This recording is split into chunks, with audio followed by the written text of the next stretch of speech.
Hello, I'm Michael Thomas. Are you diabolical? Are you evil? Do you have plans to take over the world in the future? Well, if so, then this is the game for you. Diabolical, the game where you use plans to take over the world. Evil plans. You are the mastermind, the evil genius, and you must use your powers to take over the world. Huh? Huh? Huh? Sound good, right? I know, it sounded good to me too. So, I thought it would make a fantastic Let's Play. Don't you think? Right? So, that being said, let's get started. This was the intro page. I just opened the game and it happened to take me this page. I'm just going to read it. You shall all kneel before me. The opulent, massive stained glass window overlooking the majestic lobby of the Merit First Financial Bank has a long and storied history, full of romance, dust, and a great deal of banking.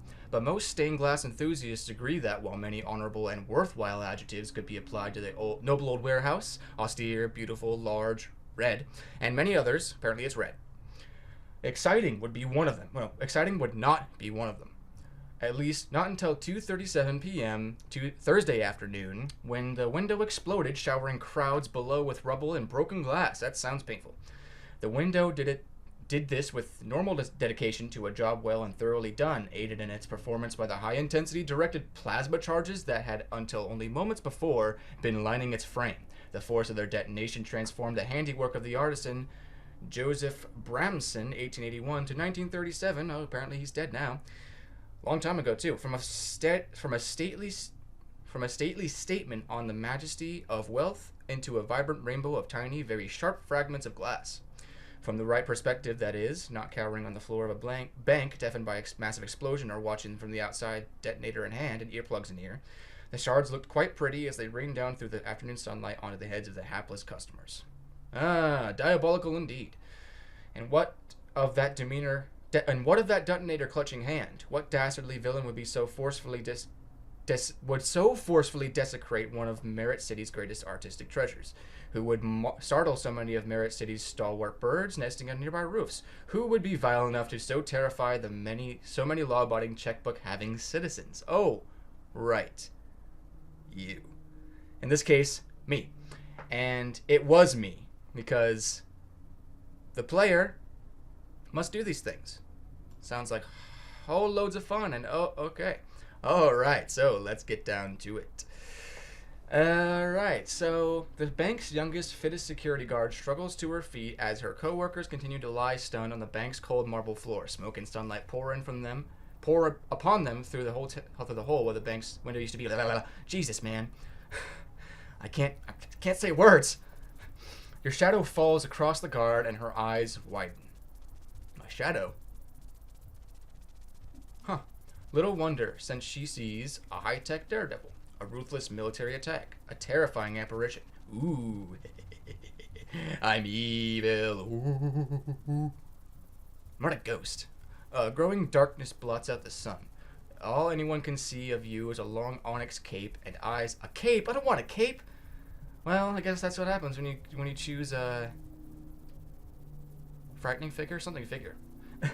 I already forgot.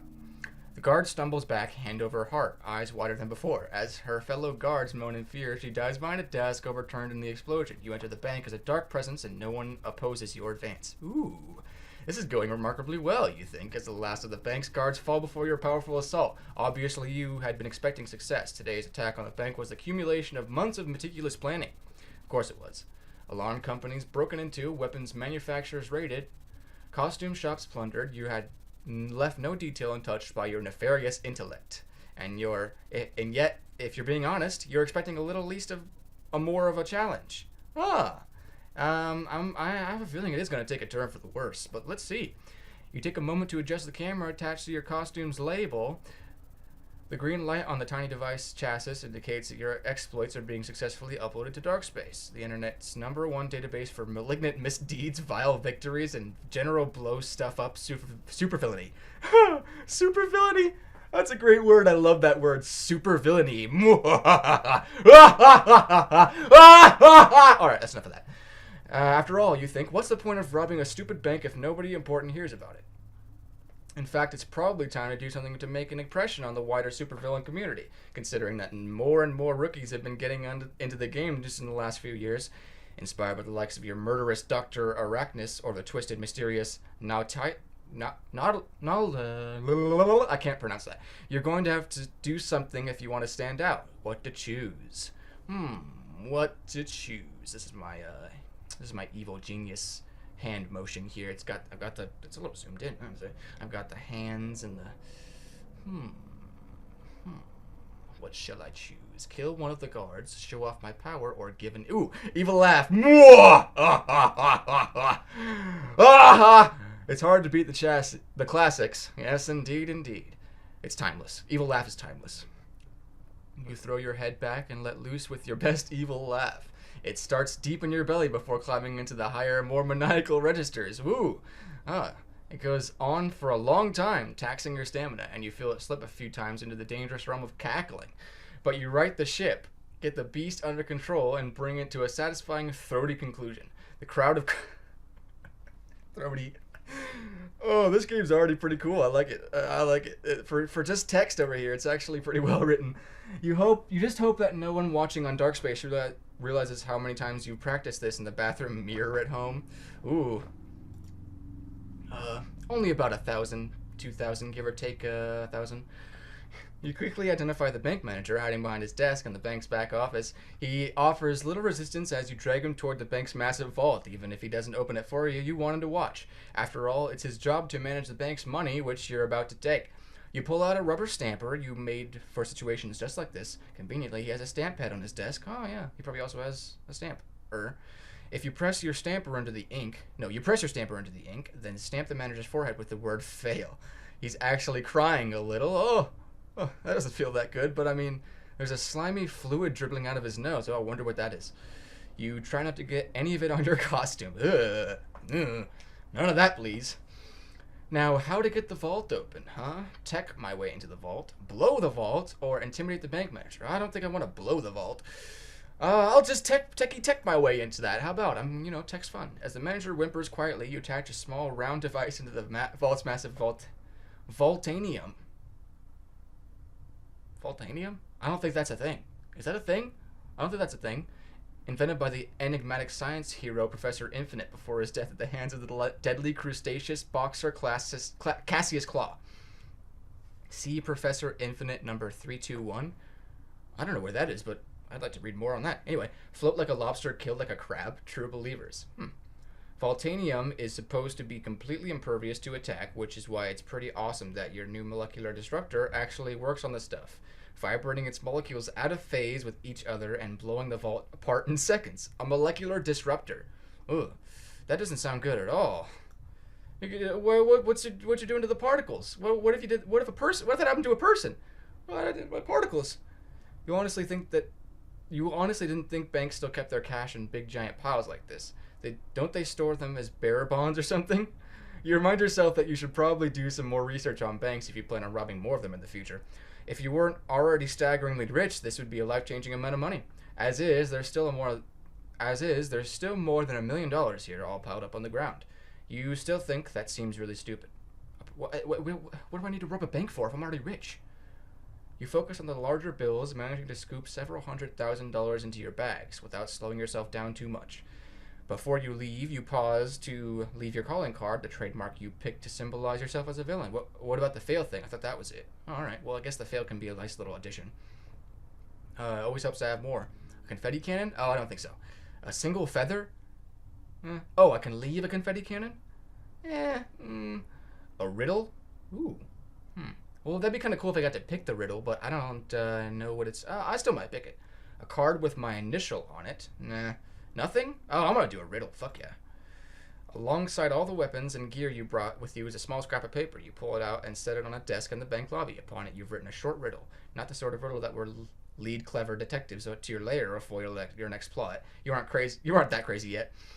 But something to keep them guessing for a while. You read it over one last time and then head for the exit. You're almost to the lobby door. Oh, what? I don't get to read the riddle? Oh. I'm guessing it's a good riddle, though. Maybe I'll make one. I don't know. Probably not. Out into the street where your escape vehicle awaits. Then a voice, shaking slightly, calls out behind you. Stop! Thief! Stop! Thief! You turn amused as much as startled to see a single bank guard on her feet. Oh, is it the same guard? Weapon pointed towards you. You recognize her as the one who witnessed your dramatic entrance. Clearly in better shape than her co-workers, the young woman has long auburn hair, bright green eyes, and a slightly humiliating name tag that declares her to be Jenny.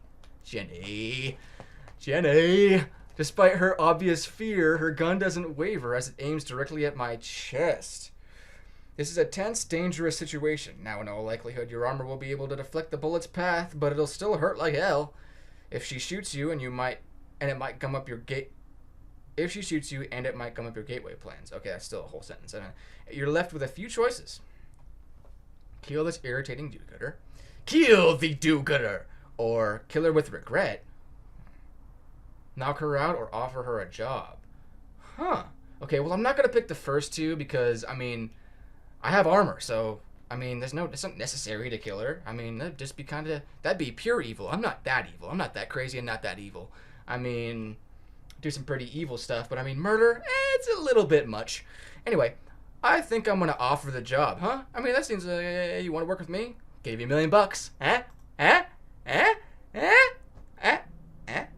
I'm impressed. There aren't many rent-a-cops that would stand up to a diabolical attack like this. I could use someone with your skills. You're not sure how effective a pitch this is. You've never had a chance to try the join the dark side gambit with anyone. Join. Let's just put some stank on it. Hopes are high, though. Join. The young woman stares at you, somewhat shocked by the offer. Oh, man. Well, I don't know. You know, I mean, it'd be cool. It means you'd get rich. I don't want to have to kill no one. What about this situation makes you think that I'll join you, thief? Do I look like a bank robber? Am I wearing a black and white striped shirt that they haven't, used in the history of good guys and bad guys? Has anyone ever fallen for the stupid join me bit? You have to admit, she has. But I mean, didn't Anakin join the dark side?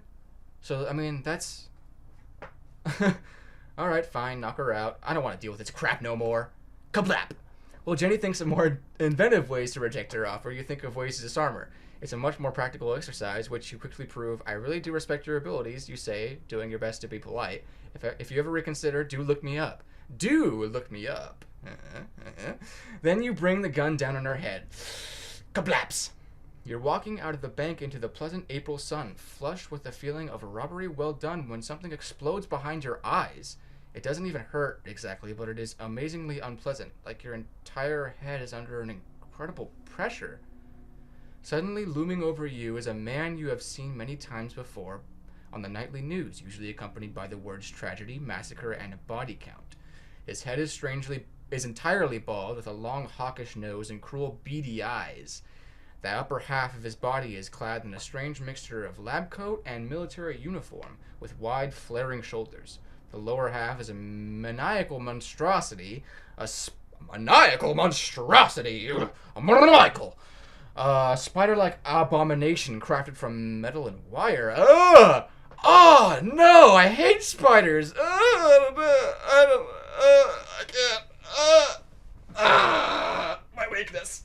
The man towers above you, his face holding the same expression of murderous contempt that it held in the most famous photograph of your generation. The photograph of this man standing in the Oval Office murdering a seated American president? A selfish act of evil, the first step in an unknown plot, a personal grudge. No one knows why he did it, and no one is going to ask. This is Dr. Arachnus. So I assume he's even more diabolical than I am, and creepy because he's part spider.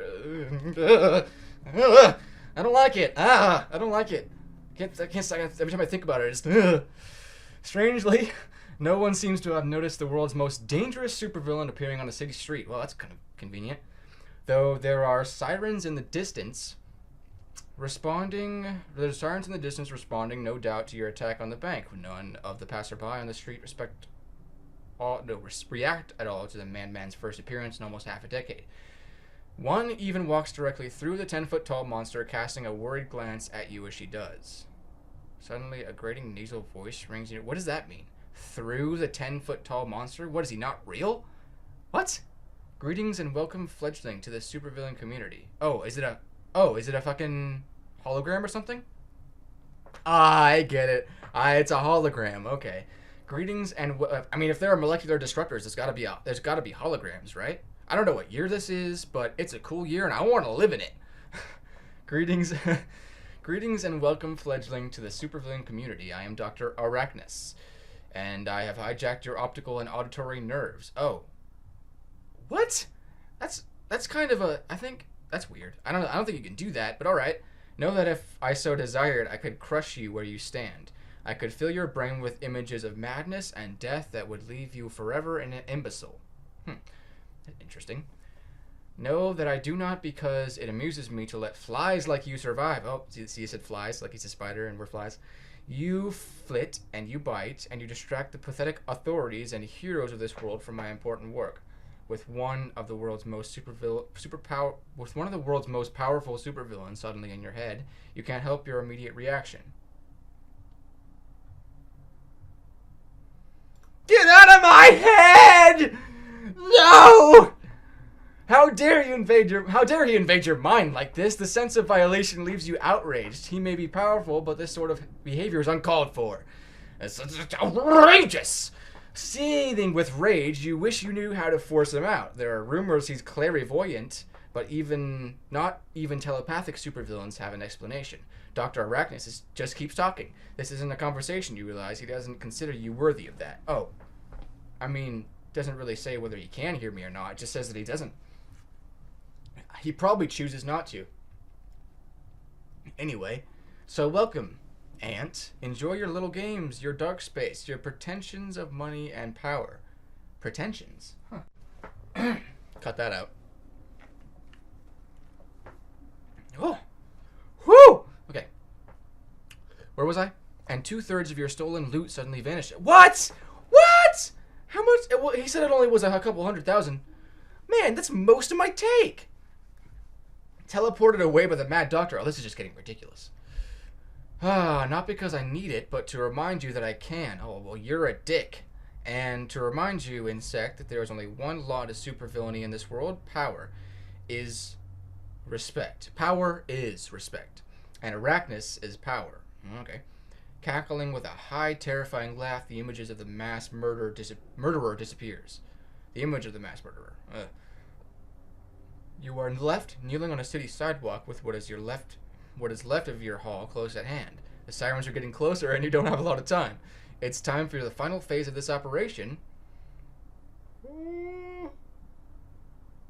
What would I not escape with the loot? Is something good gonna happen to me if I... Huh. Well, it said I was already rich, so I'm just gonna throw the monies. Hey, money's for everybody! Money's for you, and you, and you! You grab a small, yet I'm the Oprah of money. Or, that's already Oprah, huh? I don't know. You grab a small yet powerful cordless fan from your pack, and with a laugh, blow all the stolen cordless... How is that gonna work? What is it? This giant... Oh, huge-ass fan. Plop that in front of her. Turn it on, Jim! Oh, look at her go! Okay, blow all the stolen money into the air and watch with quiet glee as the people of Merit City scramble over each other and get their hands on it, of course. There's something very gratifying about this whole Robin Hood act, especially when it makes all these normal people look like greedy morons. You laugh about it all the way home. Well, I mean, who could help it? We were in a city, right? I assume we were in the middle of a type of metropolitan kind of. You guide your escape vehicle back to your secret supervillain lair. You spent a lot of time debating where you want to set up your base of operations, but you're pretty happy that you finally chose a nondescript office building. Oh, come on. A secluded mansion in the outskirts of the city. That sounds nice. A volcano lair. That seems a little impractical. What if it erupts? And, I mean, I don't really want to be near any fault lines, so yeah, let's just do a secluded mansion. It's not the flashiest lair. I mean, who builds their who builds their lair in a volcano? I mean, come on. It's not the flashiest lair, but the fact is that you've become accustomed to a certain standard of living. This place was prohibitively? Jeez, that's quite a word. Expensive to purchase, but the wine cellar is fully stocked, and the library is extensive. Plus, it's got a ton of underground tunnels that are perfect for hiding troops and stolen loot. Back in your lair, you changed out of your costume after first removing the dark space camera and locking it in its case, of course, and hang it with the others. You turn the news on, listening for any discussion of your day's capers as you log onto dark space to see what people are saying. Huh. Hi there, folks. I'm Biff Crenshaw. Biff? I've heard that name before. And I'm Mindy and we're the formerly married news team reporting for Merit 6 News. They already know that, Mindy, but thanks for repeating it. Oh, all right. Dick.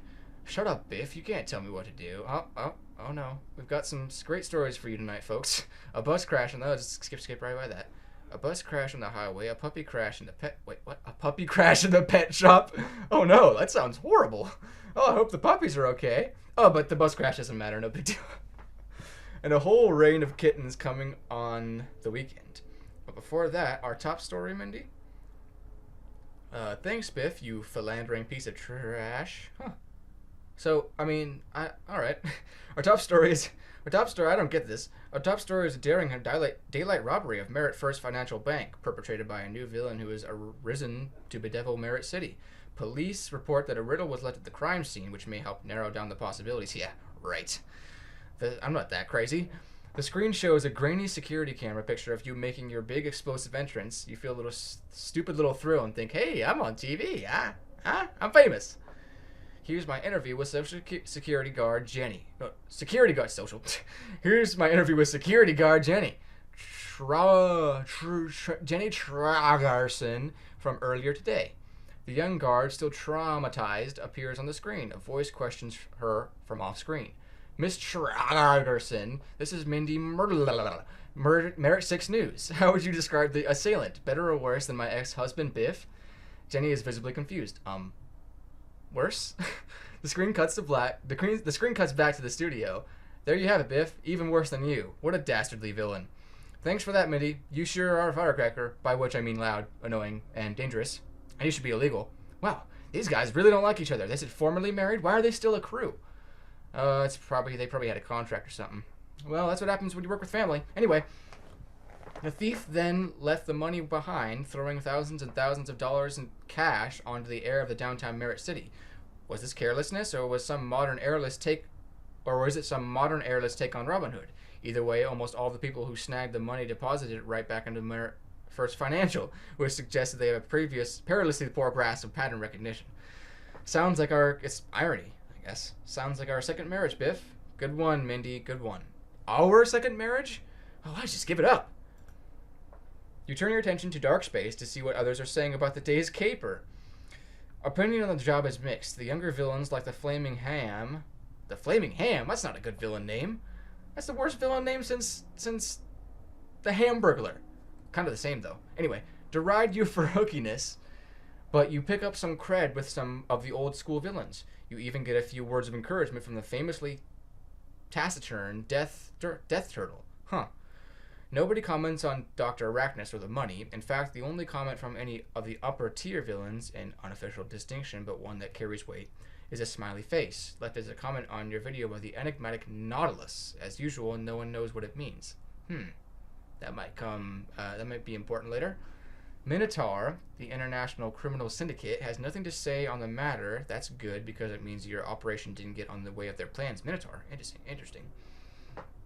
You're good and you know you'll get better, but you're not ready to tangle with the Minotaur. Sounds dangerous.